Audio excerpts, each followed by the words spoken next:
Okay, it's time we had the talk. You know the one. We're talking about food, people.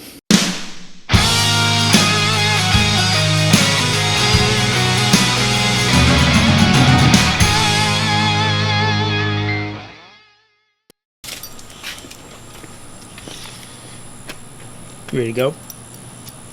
Hey, big handsome. Good boy.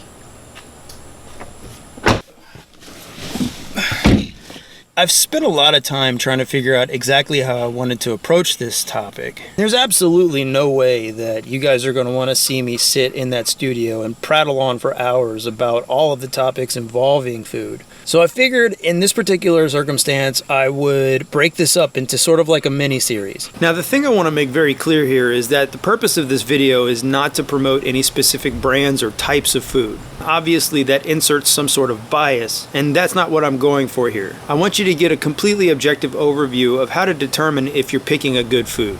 My goal is to help you look past all of the advertising and all of the social media hype and feel comfortable that you're providing your pet with the best food possible to allow for the longest, happiest life that you can possibly give them. Because, let's be perfectly honest here, even if your little Yorkie poo did have the soul of a wolf, which it doesn't, stop it.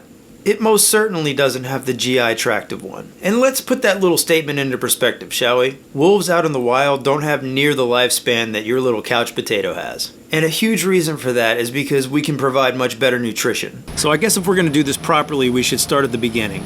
And that means appropriate feeding of puppies and kittens. Now, the first thing to keep in mind when feeding puppies is that they have a higher nutritional energy requirement. And this is because their bodies are in a state of growth and development. That's the South Louisiana soundtrack right there.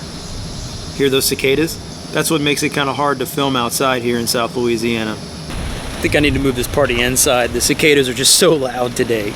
That's a little bit better. Now, the thing to remember here is that not all puppies are created equal. For instance, large breed puppies have different nutritional considerations than small breed puppies do. For example, small breed puppies and toy breed puppies have a higher chance of having their blood sugar get too low and developing hypoglycemia. So puppy food formulations for these types of breeds tend to be more energy dense, whereas large and giant breed puppies run a risk of developmental bone disease, which basically means that if their bones grow too fast, they can cause the muscles and tendons that attach to those bones to stretch. And this actually puts a mechanical stress on the growth plate of the bones, which can actually lead to developmental orthopedic diseases. Basically, this means that they can grow at an unhealthy rate. So puppy food formulations for these breeds of dogs will usually have a decreased calorie and calcium content per serving. So that's why it's very important when you're shopping for a puppy food for your puppy to try to find something that's breed or category specific, meaning a small breed puppy diet or a large breed puppy diet.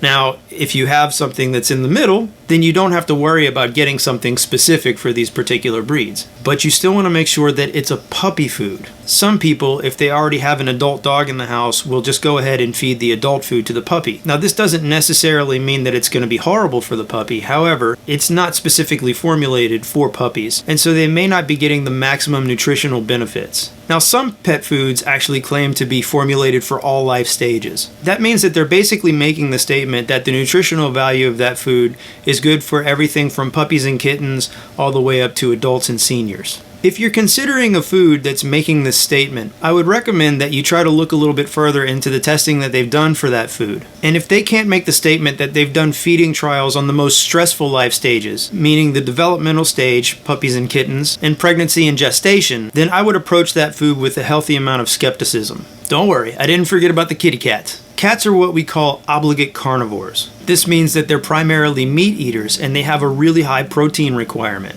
And it's actually more accurate for me to say that they have very specific amino acid requirements. And that's because amino acids are the basic building blocks of proteins. There's one particular amino acid that cats really need, and that's something called taurine. Now, this particular protein, dogs can actually synthesize, but cats can't. And so just about every cat food that you can buy on the market today includes a good amount of taurine for this reason. This is also why it's incredibly important that you feed cats cat food, and don't try to save money by just going to let them eat your dog food. I mean your dog's food.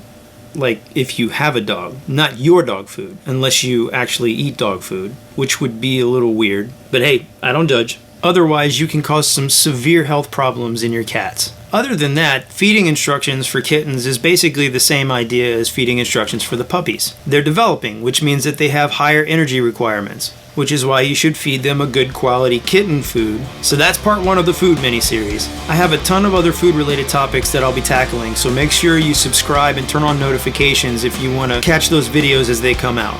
I'll see you guys next time.